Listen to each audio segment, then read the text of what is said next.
Chips চুরি করিনি মা। চোর অপবাদ দিয়েছে যারা, তারা মিথ্যে বলেছে মা।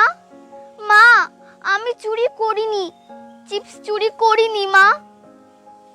রাস্তা থেকে চিপসের প্যাকেট কুড়িয়ে নিয়েছে শিশু, ন্যায্য দামটাও মিটিয়ে দিয়েছে, বাকি ছিল না কিছু।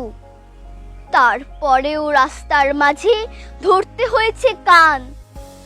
বাচ্চা বলে কি কৃষ্ণেন্দুর ছিল না মান সম্মান? শুধু এটুকুতেই থেমে থাকেনি, শুধু এটুকুতেই থেমে থাকেনি। রাস্তার মধ্যে মার খেতে হয়েছে তাকে, মায়ের কাছেও খেলো বকা। বলতো এ দুঃখ ও বলবে কাকে? তাই তো শেষে চিরকুট লিখে মৃত্যুকে টানলো কাছে।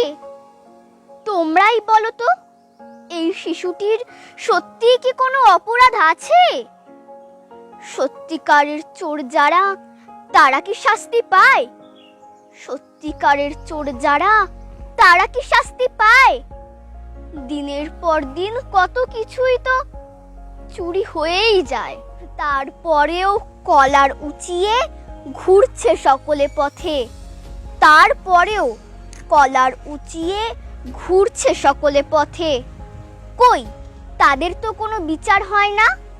কিন্তু কি হলো এই বাচ্চার বেলাতে? চোর বদনাম সইতে না পেরে পৃথিবী ছাড়লো ছেলে। চিপসগুলো বোধহয় গোপনে কাঁদছে সত্যি কথাটা জেনে। চিপসগুলো বোধহয় গোপনে কাঁদছে সত্যি কথাটা জেনে।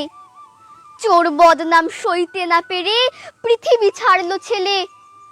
চিপসগুলো বোধহয় গোপনে কাঁদছে সত্যি কথাটা জেনে। চিপসগুলো বোধহয় গোপনে কাঁদছে সত্যি কথাটা জেনে। নমস্কার, কবিতার নাম কৃষ্ণেন্দু চোর নয়, কলমে আমার মা মৌসুমী সাহা মহালানাবিশ এবং কণ্ঠে আমি ইচ্ছেবাতি। এবং আমাদের পক্ষ থেকে এই ঘটনাকে আমরা তীব্র নিন্দা জানাই। আমরা চাই যে এই ঘটনার প্রতিবাদ হোক।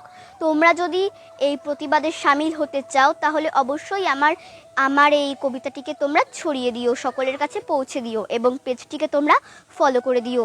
সকলে ভালো থেকো, সুস্থ থেকো, সকলে ভালো থেকো, সুস্থ থেকো, ভগবানের কাছে এই প্রার্থনা করি। ধন্যবাদ।